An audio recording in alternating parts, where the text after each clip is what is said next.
Okay. Cool. Yeah. Thank you very much, everybody. Thank you, John. Over to you.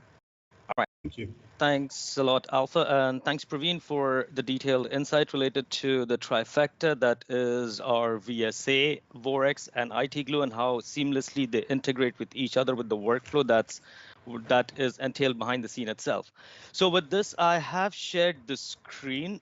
Kindly confirm, Alpha or Praveen, once you're able to view it.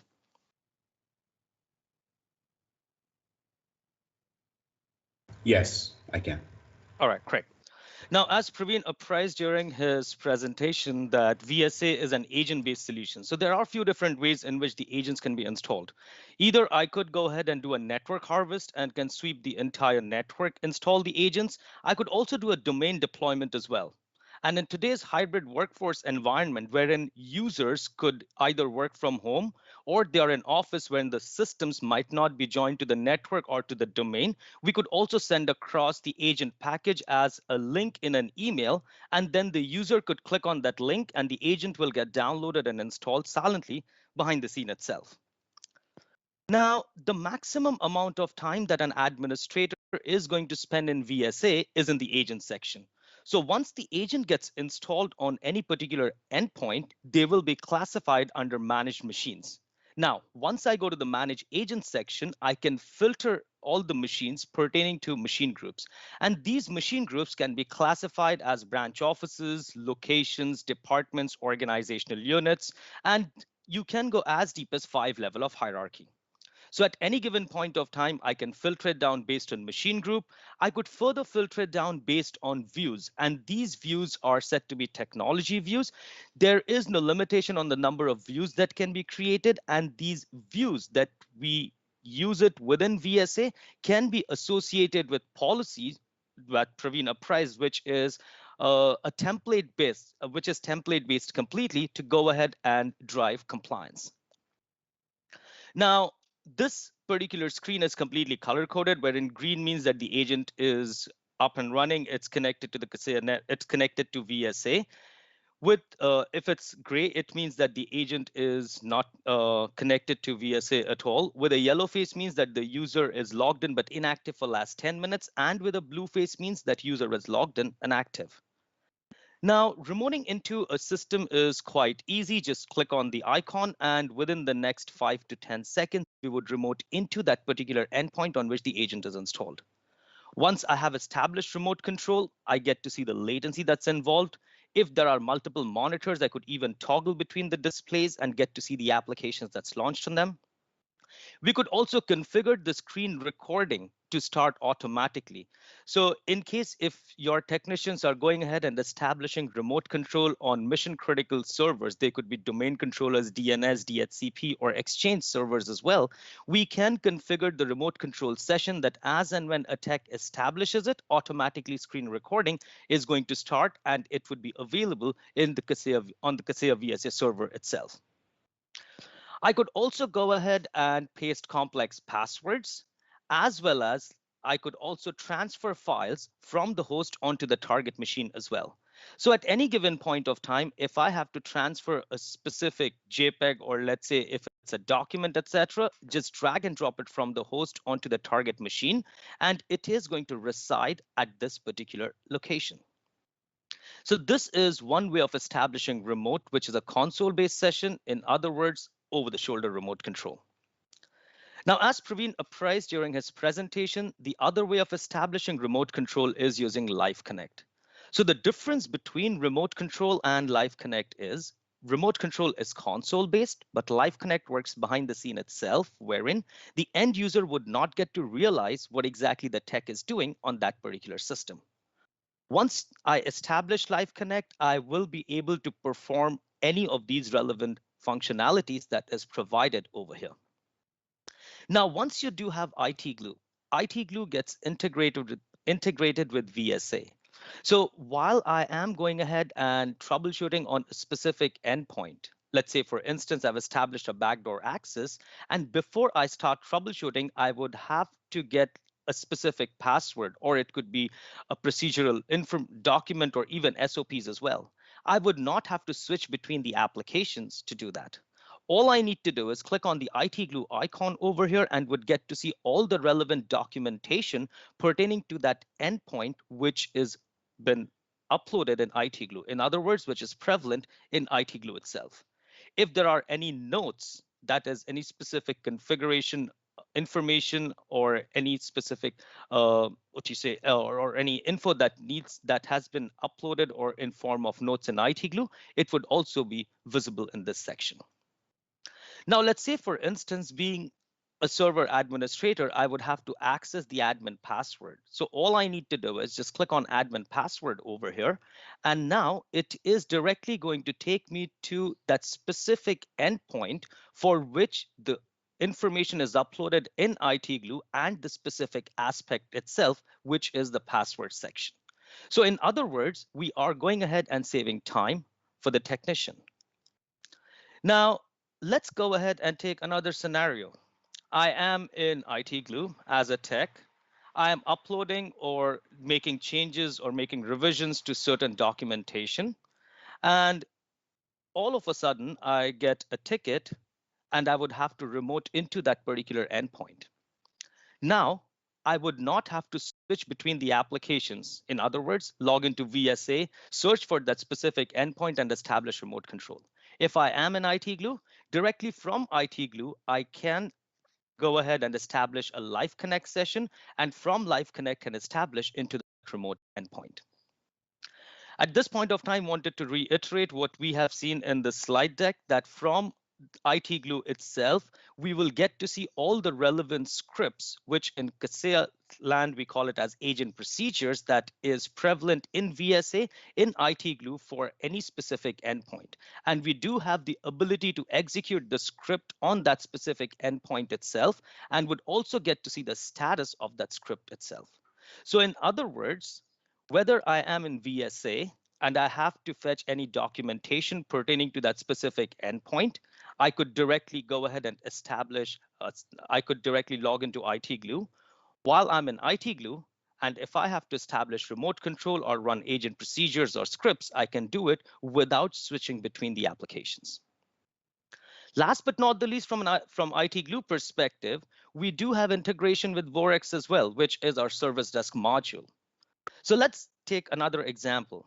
I'm logged in as a technician. I'm working on an IT Glue, updating a specific configuration document, and a ticket gets triggered by the monitoring solution based on the workflow that we have configured. At that point of time, if the ticket is assigned to me, I would not have to switch to the PSA module, i.e. Vorex, and work on that ticket. From IT Glue itself, I could go ahead and drill down to that ticket and can add the relevant activities associated with specific contacts, etc., and can also get to see the hardware that has been affected. And if required, I could view the asset information or even live connect into it, as well as run agent procedures. Now, with the cohesive workflow that we do have amongst these three applications, that is VSA, Vorex, and IT Glue, in terms of ticketing perspective, whatever information that I would add for a relevant ticket, whether I am in IT Glue or I am working in Vorex, automatically that information would flow seamlessly. Now, another aspect of remote monitoring and management is related to patching. Now, as Praveen apprised during his presentation, when we are talking about patching, VSA has the capability to patch Windows, Mac, as well as third-party softwares, and we do it using software management. So once I go to software management, I would be presented by a dashboard, which would let me know the total number of vulnerabilities, number of machines that's vulnerable, percentage of machines that's vulnerable, so on and so forth. Now, over here, just wanted to spend a minute of our time and talk specifically about these two relevant dashlets: percentage of machines that's vulnerable and machines that's in or out of compliance. Now, being a system administrator, one of the foremost responsibilities that I bear on my shoulder is to make sure that the machines are not vulnerable to any inside or outside threats. And when we are talking about the term vulnerability in Kaseya land, it means that the systems are not patched and up to date. So at a glance, if I would want to know the relevant machines that are not patched, I just need to click on the blue section of the pie chart, would get to see all the relevant machines that's not patched and up to date, and would make sure that these systems are front runners or frontliners when it comes to patching, so as to make sure that the organization is compliant in terms of patching perspective. Now, when we talk about patching Windows, Mac, and third-party softwares, we need to configure a scan and analysis profile. You can configure as many profiles as required. You could select the patch impact and schedule the scan to occur on a recurring basis. Once that's done, we configure a deployment profile. Once again, it's quite simple. You create as many deployment profiles as required, select the option of reboot, schedule it to get executed on a recurring basis. And once done, we just need to deploy it on the relevant machines or assign it to the relevant machines and let the scan get executed on a recurring basis. And we would get to see all the relevant vulnerabilities. Now, all these relevant aspects of service delivery model that we have seen so far across the platform, everything could be centralized under a single umbrella, which we call it as policy management. Now, in one of the slide decks where Praveen apprised that there are two ways to go ahead and automate the entire monitoring and management of the machines on which the agent is installed. So policy management is an integral part of it. Now, policy management is, in other words, is a template or a blueprint wherein we configure the template and add or remove the relevant policy objects. And once done, we just need to deploy it on organization or machine groups. And once deployed, the entire IT environment for your organization would completely get automated. You could also go ahead and configure the policy compliance check to occur on a recurring basis so that in case if any of the machines on the policies has been deployed, they're out of compliance automatically, they will be checked and those policy will get deployed once again so as to make sure that the systems are in compliant with the template and the relevant policy objects that you have configured. Now, last but not the least, from the RMM perspective, i.e. VSA, all the relevant information that we've seen across the platform, everything can be pulled up in reports. When we are talking about reports, there are reports that's pre-configured, but if required, you can create your own reports using the ad hoc report writer as well. So from patching perspective, one of the reports that I would like to present is set to be the software management overview report, which is going to let me know machines that are out of compliance in terms of servers, in terms of workstations. And if I scroll down further, apart from giving me this visual information in a pie chart format, I would also get to see detailed information in a tabular way as well, in a textual context, which is going to let me know all the relevant patches that is missing from the machines. It could be related to Windows, it could be related to Mac, or even it could be third-party softwares as well.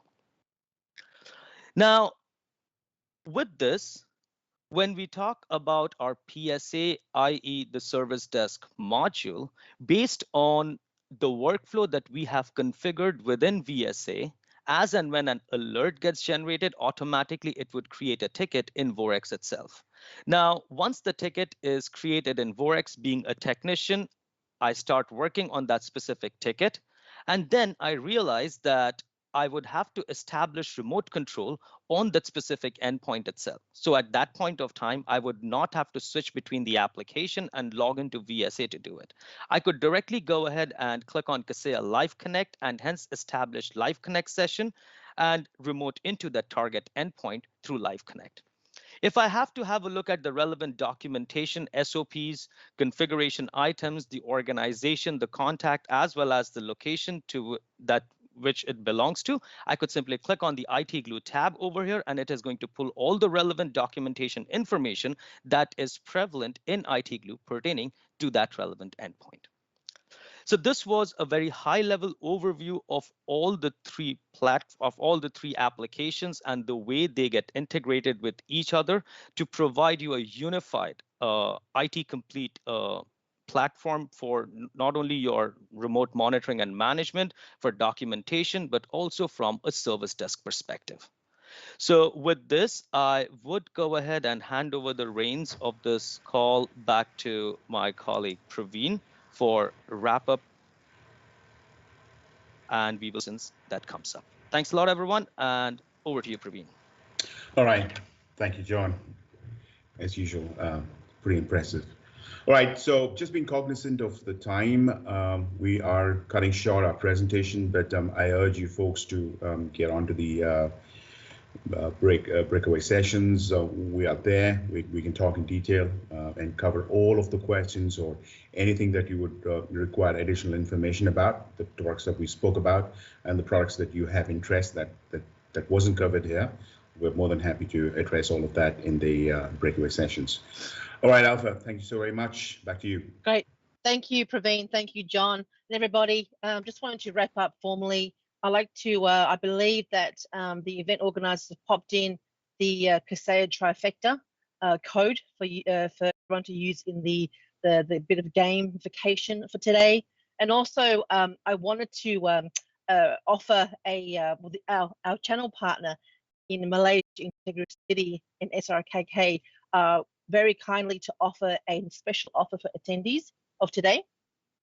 If you move over to the Kaseya breakout room, we have an offer, and the offer is, I want to make this correct, the offer is Kaseya implementation worth 30,000 ringgit will be free for attendees of today's Kaseya presentation. This is valid until 25th of March 2022. All you need to do is go over to the Kaseya breakout room and quote, yes, Kaseya trifecta. Again, that's a complimentary Kaseya implementation worth 30,000 ringgit until March 2022 next year. Quote, yes, Kaseya trifecta. Thank you, SRKK. Thank you, Integricity, for inviting us. Over to you.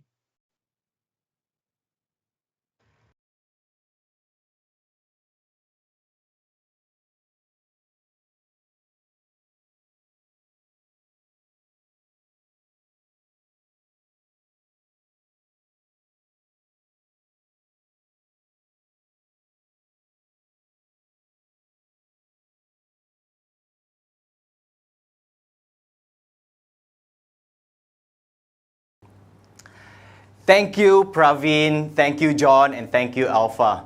You guys always blow us away with your presentation, and it's great to see how far Kaseya has come with your entire suite of products. Just to let everybody on this call know,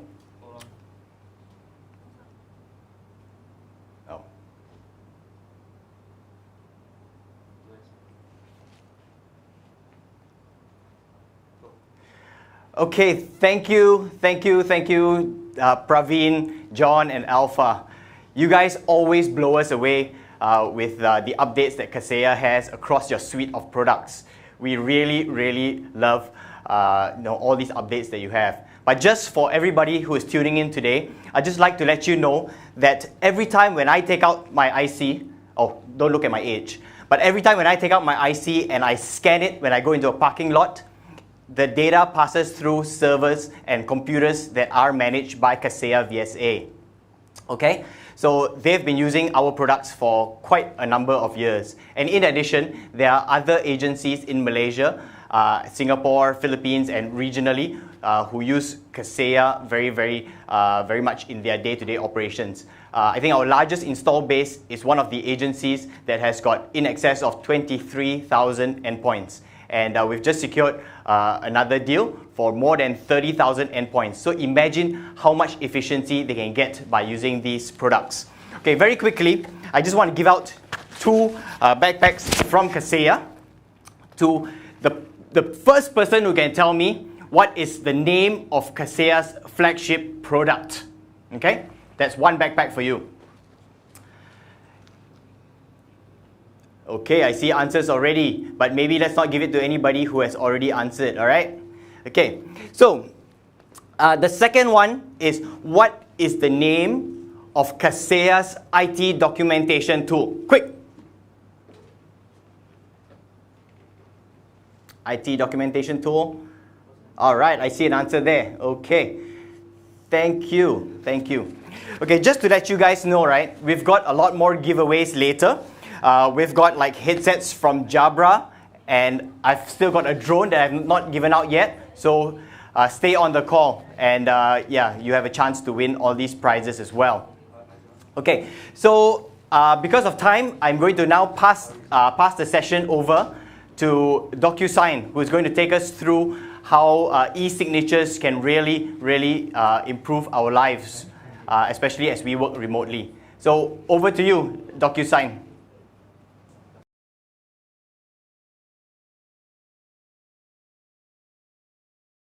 Hi, good day to you, everyone. My name is Eason from Docusign. Thank you for having me here today. I'm going to share with you more on Docusign and our solutioning today. So first of all, I'll be doing some introduction to Docusign, running through the slides, and right after that, I'll hand over to my colleague, Zai, who will do the demo. And yeah, so going to run through the ultimate guide to getting started with e-signature. And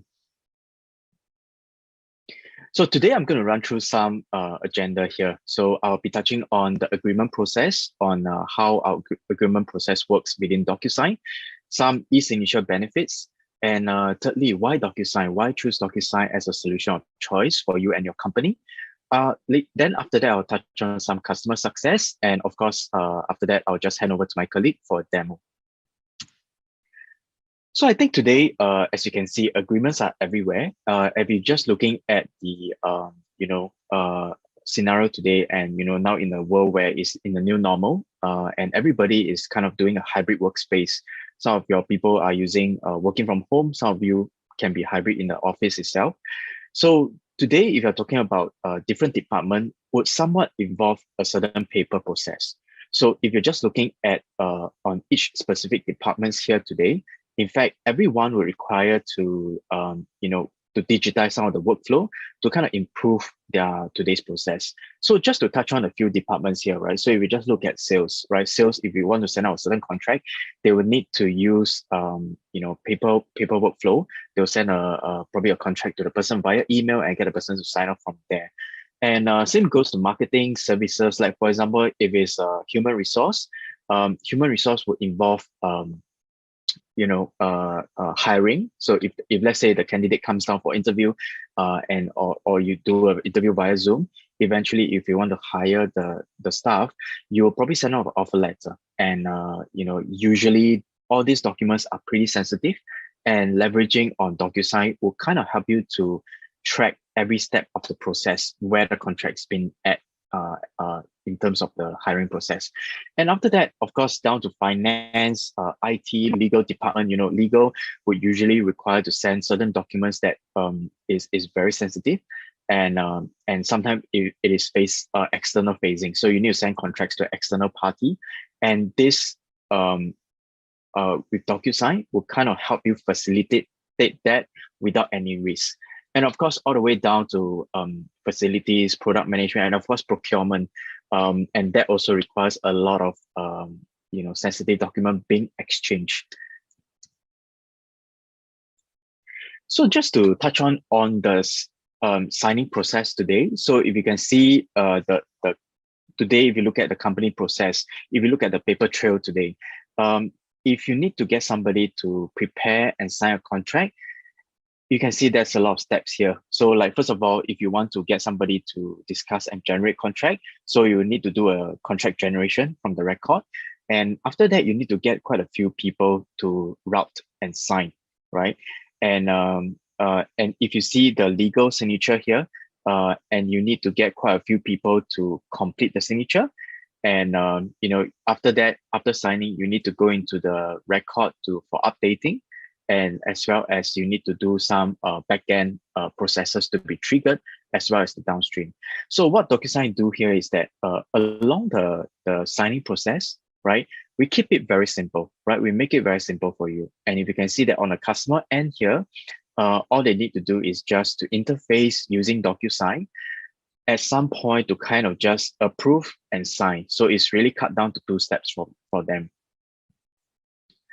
And all in all, if you just look at the paper process today, right, it can be very costly, right, and it can also be very slow, right. If you look at the process earlier that we discussed, right, it takes probably days rather than hours or minutes to complete a contract, and this sometimes could delay, certain process, certain deals to be closed, and all in all, the experience is not fantastic, right?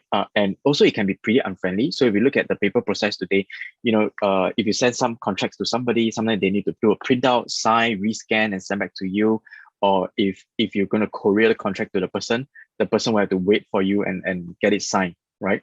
And last but not least, the process that we are facing today, it can be very risky as well, because if you look at how if you do some tracing, and usually for the paper process is being filed in a warehouse or storeroom and whatnot, but all the tracing can be very cumbersome in case there's any dispute happen, right? But however, with e-signature, you can actually help you to save a lot of time as well as money, right? And of course, to automate workflow along the way as well. So statistically, this has been pretty much proven with Docusign or e-signature. 82% of the agreement are to be completed in less than a day, right? So and almost 50% of the agreements are completed in less than 15 minutes.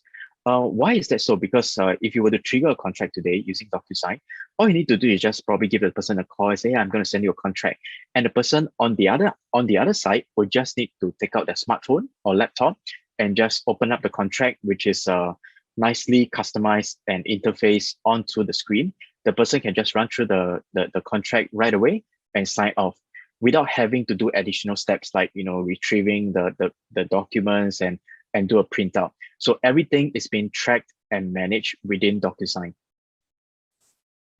So hence introducing Docusign Agreement Cloud. So as you can see here today is that we are probably just touching on the e-signing portion, but Docusign is really a lot more than that, right? We can actually help you to do things like preparation, negotiation, and guiding, as down to acting as well as managing the contracts. But of course, I think the key focus today is to how to digitize some of your paper workflow, paper process today by just leveraging on the e-signature platform. And should your company in future decide to upscale and bring further into the digitization process, we are there for you, right? We have a lot more solutions like contract lifecycle management. We can help you to manage in this portion. So this to reiterate the point that I mentioned earlier, right? So with Docusign, you'll be able to give your user a very easy experience by sending out the contract in a Docusign process, which my colleague will demo later on. And your user on the other hand will just need to open up a link via email and just look at the contract and just sign off from there.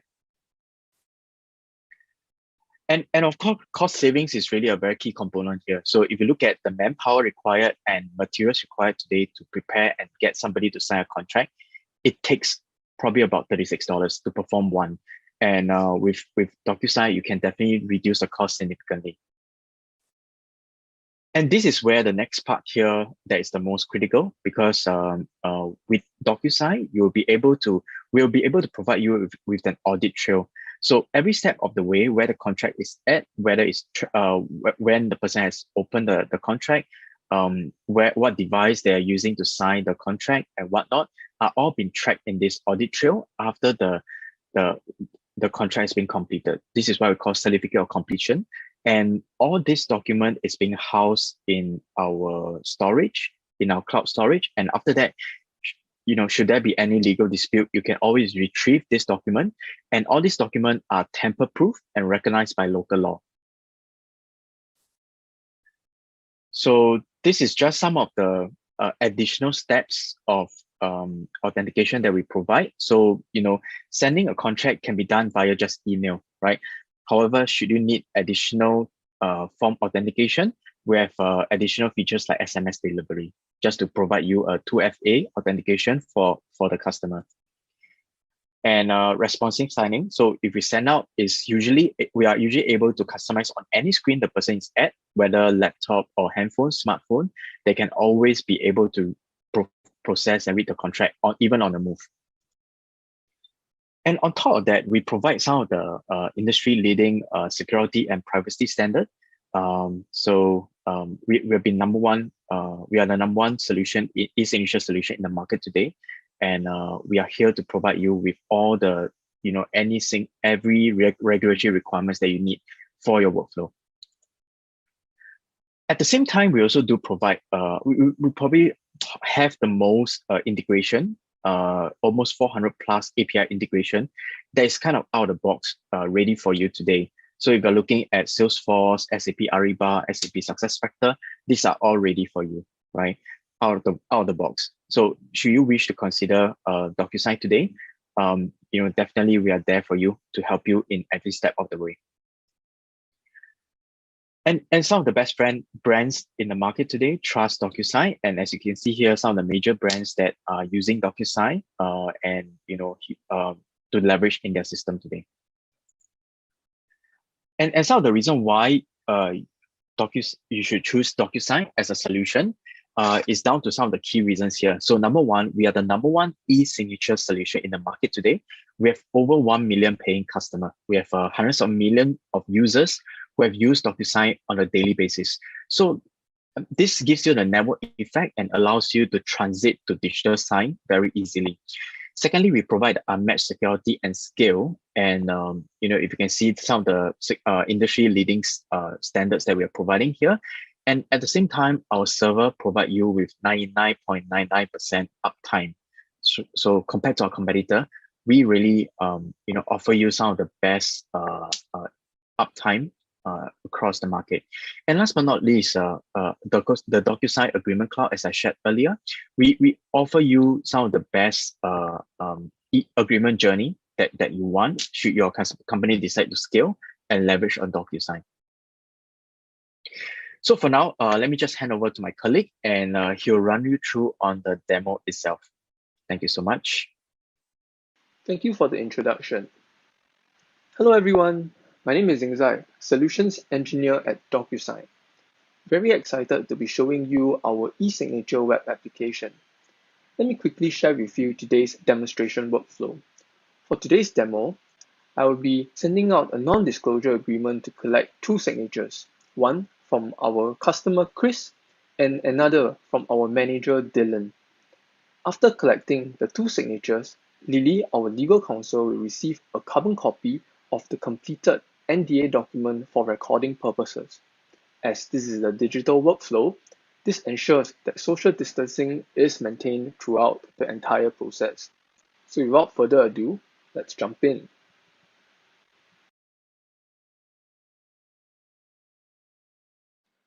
This is Docusign e-signature web application. Let me do a very quick orientation around. Now, I'm at the home page where it presents me a dashboard of the envelope statuses, those that require my action, those that are waiting for others, expiring soon, and those envelopes that are completed. At the Manage tab, it allows me to manage all my envelopes that are received and sent on a centralized platform. Templates are pre-built workflows that help me save time and reduce human error. And you can see that later on, I'll be making use of this basic NDA template. Reports allow me to see information of my account activities and settings. So as the sender, it's really easy to send out an envelope. I can just click on this Start button and send an envelope. An envelope in Docusign works the same way as a physical envelope in the real world, where it requires two key ingredients: documents and recipients. Just like a physical envelope, we can add one or more documents to an envelope and write down who and where we want to send it to. Fortunately, in Docusign, I don't have to go down to the post office to mail this envelope out, which saves me precious time and resources. There are more benefits in Docusign, which I will cover later on. But first, let me add a document into the envelope. So I can add documents from the cloud, such as Google Drive or OneDrive, or even upload from my local drive. But because NDA are standard documents that I usually send out, I have built a template which helps me streamline the sending process. So what I will do now is that I can apply a basic NDA template. And you'll see that the document is uploaded for me automatically, together with the signing workflows. Here you can see that the first person who will need to sign is my customer Chris. I'll just put it in. And he'll be receiving the envelope via an email at this email address. The second person who will need to sign is Dylan, my manager, and he'll be receiving the envelope via email and SMS. And the third person who will receive the envelope is my legal counsel, Lily. She will receive a copy of the envelope. And what I can do now is I can just click on this send now and the envelope will be sent out. Before that, I want to share a bit more on some other features that I can configure within the workflow. These workflows are extremely customizable and flexible. I can easily add recipients to the workflow if I like. And besides collecting signatures and sending out carbon copies, I can also select other actions such as in-person signing or needing the recipient to fill the envelope. In addition, besides authenticating our customer via email, Docusign also gives me the ability to add additional layers of authentication, such as adding an access code or requiring the customer to put in the SMS OTP to verify the signer before he's allowed to open up the envelope.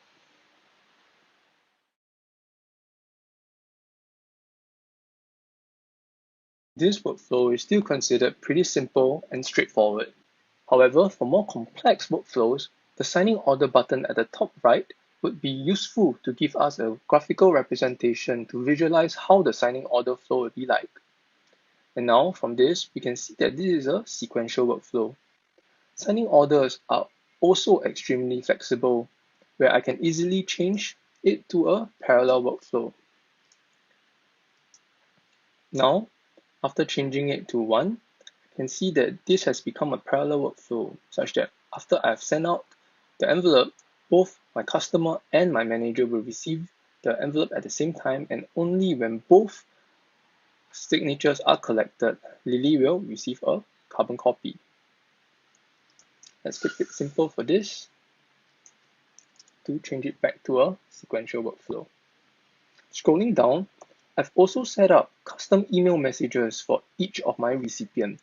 This is extremely beneficial for recipients that have different instructions and actions for them to take. I don't have to manually pick up the phone to call them. On the top right, there's also an advanced option for me to set automatic reminders for recipients who need to take action. And from the sender's point of view, this saves me time and effort in terms of tracking who hasn't taken action. I can also set expiration dates for more time-sensitive agreements over here. Now, let's move on to the next page. Over here, you can see that the fields are already been placed for me because I have already applied a template. You can see that the customer fields are represented as yellow and my manager field is represented by blue. So for missing fields that I want to capture, I can simply just drag and drop these different fields in. Besides full name and signatures, we can also collect basic information using fields such as text box, checkbox, drop downs, and radio buttons. In some use cases, we can also request the signer to upload files using the attachment field over here. This is useful for HR use cases for candidates to upload certificates. So now, without further ado, let's send out the envelope.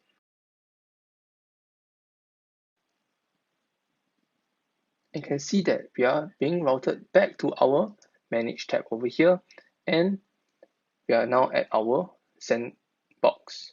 You can see that this was the envelope that was just sent out. I can click into it to find out more details. Here, I know that the envelope status is currently waiting for others.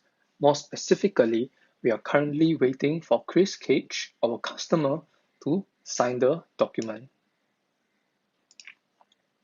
So what I'll do now is that I'll hop over to Chris' mailbox to sign the document.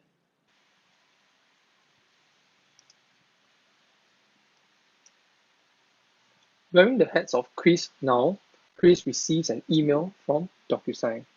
He opens the email up and is greeted with a company logo as well as the instructions for him to take.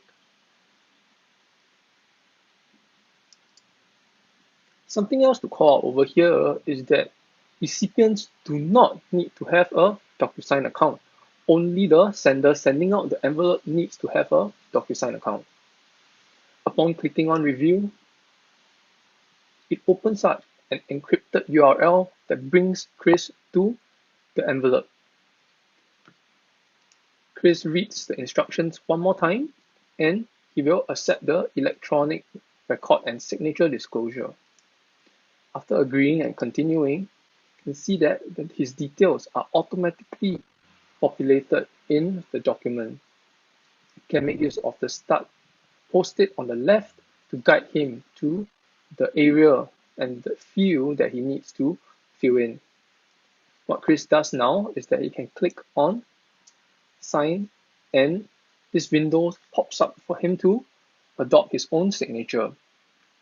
In Docusign, there are three ways of applying a signature. One, for him to change to a different style. He can also draw his own signature or even upload his own signature from his local desktop. No matter which signature methods he chooses, it doesn't really matter in Docusign because what matters is that when Chris clicks on this adopt and sign button over here, he's agreeing that the signature and initials will be the electronic representation of his own physical signature, hence making this document legally binding. So what is important in Docusign is the audit trail that's captured on the back end, which I will show you later on in the certificate of completion. So what Chris can do now is that he can click on this adopt and sign. His signature is applied. And earlier, I've also added a couple of controls for him to click. Click on this, yes, and he can just click on finish.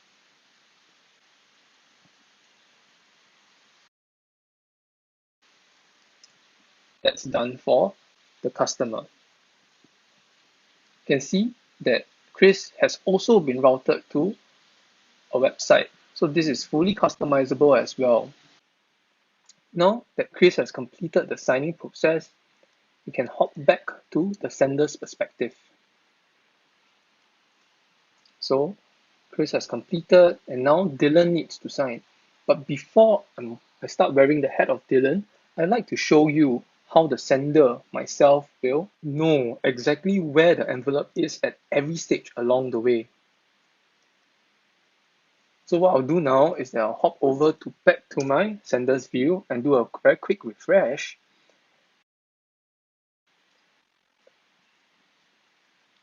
And can see that even though the current status is still waiting for others, we know that Chris has completed signing at this date at this time. And currently we are waiting for Dylan to sign on the envelope. So this gives the sender the ability to track the envelope every stage along the way, which is something that you cannot do in the real world.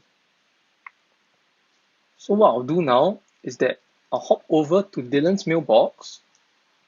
You can see that he receives an email as well with a different set of instructions. Please approve this NDA document. Instead of showing you on email again, if you have noticed earlier, I have sent the envelope to Dylan via SMS as well. You can see from the sender's perspective, I've delivered it to email as well as SMS. So why not? I will just show you on a mobile device. So I've mirrored my mobile device onto the screen here. You can see that an SMS has been delivered to Dylan. What Dylan can do now is that he will click on this link and it opens an encrypted URL. After loading, and click on continue, you can see that there's a mobile toggle at the top that is enabled. If I turn it off, this is the document that I need to read. I have to zoom in, pan left and right, scroll up and down just to figure out the document.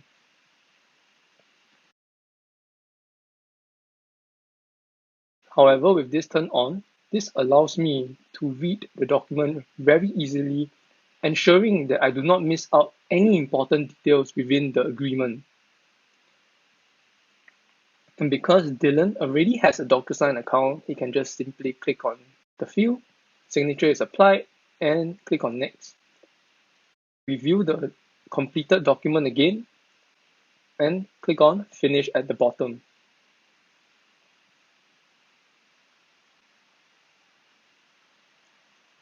When this is done, it will bring me to the URL that I have indicated earlier.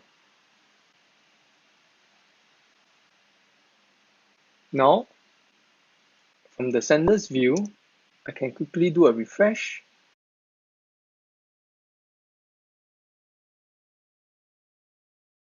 You can see that the envelope status has been updated to completed. In addition to this, all recipients, Chris, Dylan, and Lily, will receive a copy of the completed document. This allows me, the sender, to save precious time and reduce human effort in terms of sending them the completed document again. Now, I will download the completed document and the certificate of completion into one file.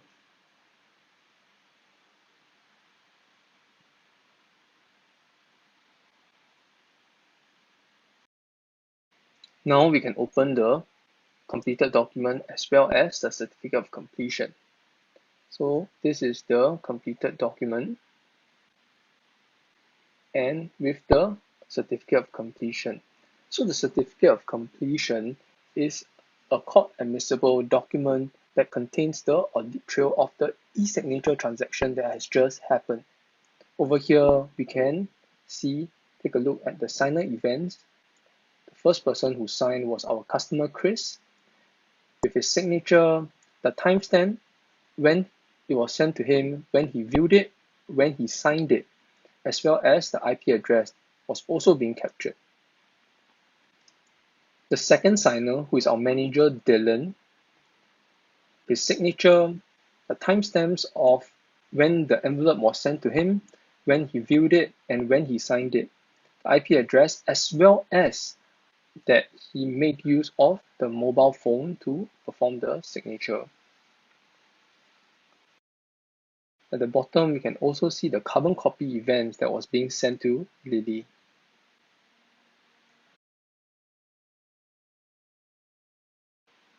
In addition to this, you can see that at the top, there's this signed and all signatures are valid.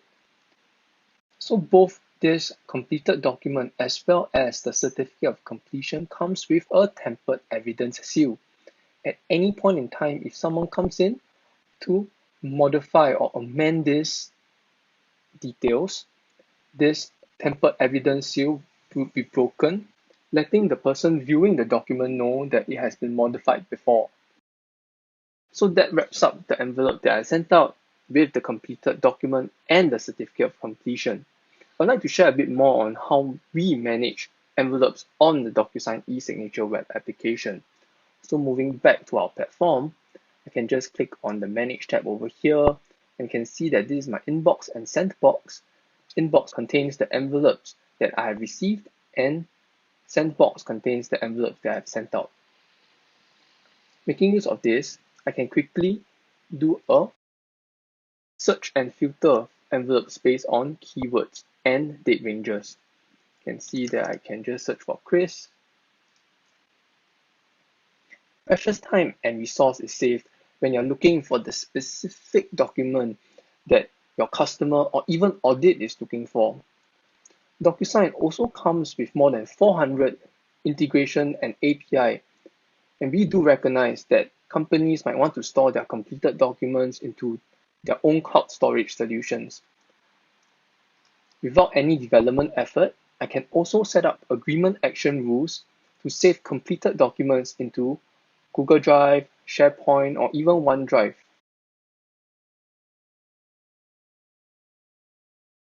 You can see that I've already set up a NDA document rule. You can see that whenever I make use of this particular template, it will automatically flow into my SharePoint site.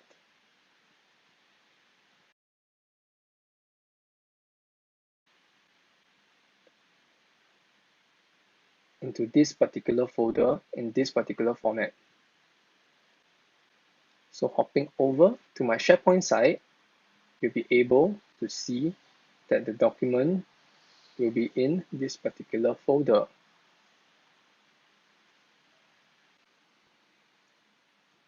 And that's the product demonstration in a nutshell. I'll hand it back to our host for the rest of the webinar.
I'm working with technology tenaga pelis, in short TTPC.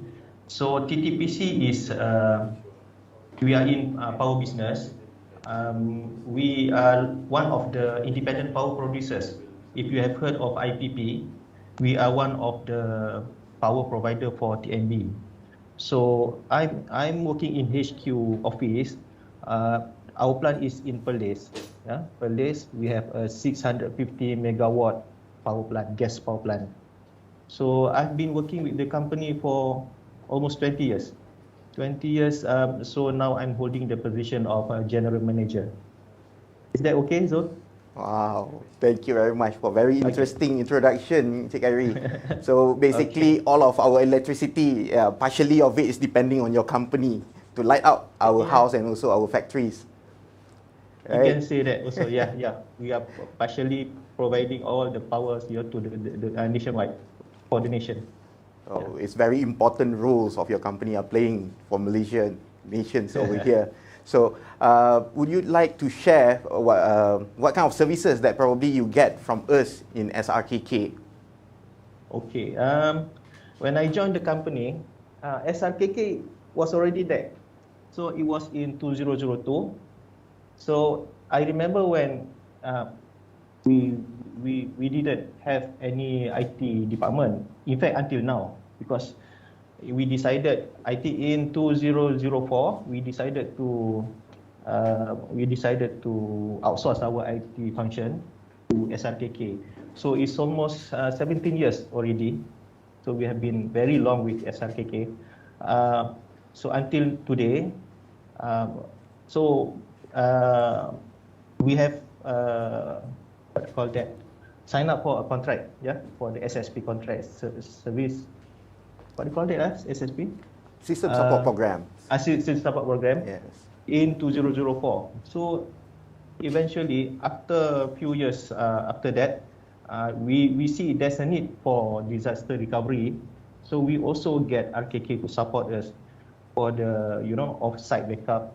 We started with offsite backup, like you have physical NAS, and then our offsite backup is in fact in SRKK site. So that time it worked well. Yeah. After that, a few years after that, with all this ransomware, all that. So we see that we need to enhance, our backup, all that. So we sign up for Azure. Yeah. That was in, I think, 2016. So it's already like 5 years. So of course we experienced a few incidents lah, for the ransomware, and then SRKK managed to help us to restore our data, all that. So as I told just now, we have SSP, the weekly maintenance for our PC and servers and firewall, and then we also have the disaster recovery for the backup. SRKK also is our provider for our hardware and software. Yeah, hardware and software, and then I think just about that lah. Probably some advisors lah, on IT. Because to be frank, I'm not an IT guy. I'm a finance guy. So none of us here in HQ office is good in. We are not good in IT. So we outsource. We decided to outsource our IT so that we leave it to the expert. Yeah, because we know that SRKK have the pool, of experts that can help us. So that's a bit of our story. I wanted to go in a bit towards the ransomware attack. You did mention there's a few ransomware attack, and you did have a disaster recovery with SRKK and then move it towards Azure. So I just wanted to get your opinion as a business leaders over here for TTPCs. How is our services? Is it fast enough for you to recover the businesses, to avoid any losses in the business?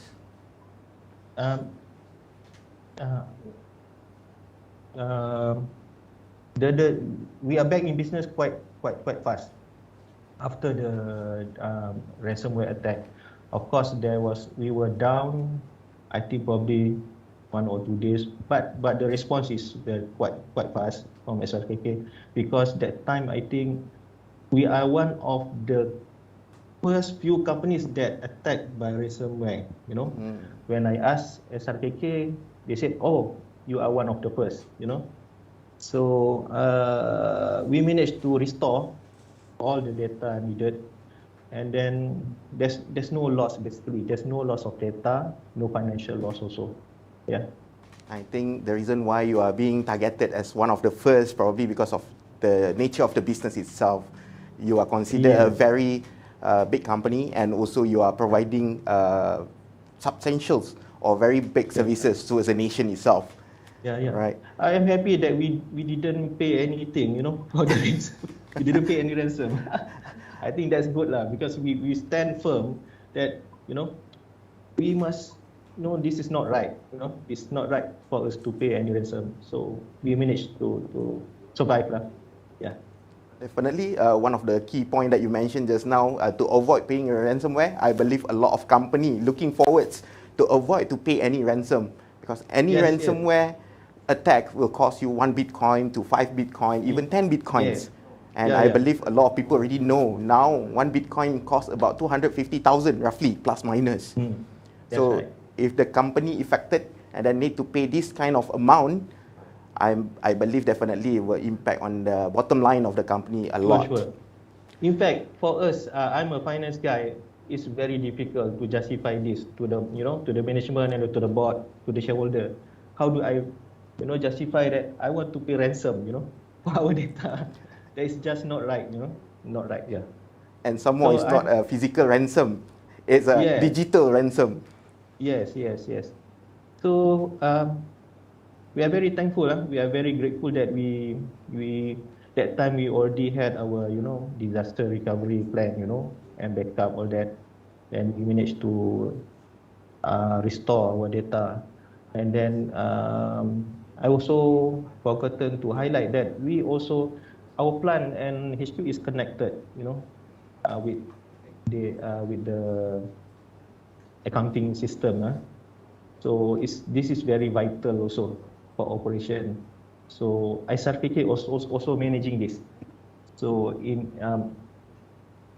it's ongoing, and during the critical time, when we had this ransomware attack, so we managed to re-establish the connection, because the attack can come from anywhere, in fact from the plant HQ and also in between the channel. Yeah, I know Zul is very well versed in this. I believe what you are saying is based on your experience, Cik Khairi. So that is why we have this session. We wanted to hear from the experience itself. So I'm glad and happy that we can help DTPC, especially to avoid to pay any ransomware and to provide a good service. But on your opinions and your feels over here, how likely you will recommend SRKK services to others? If for companies that think that you want to focus on your main activities, for companies that think that you don't want to spend on IT stuff, set up IT department, then you got to you are thinking of cost benefits of setting up an IT department. So I guess the best and wise decision is to outsource your IT function. And if you ask me, my experience, definitely I will recommend SRKK. Thank you very much, Encik Khairi. That wraps up our session for today. I really hope we can continue give you a very good service for 2022 and years ahead. Thank you very much for today. Okay. Thank you, Cik Zul and everyone. Assalamualaikum. Bye.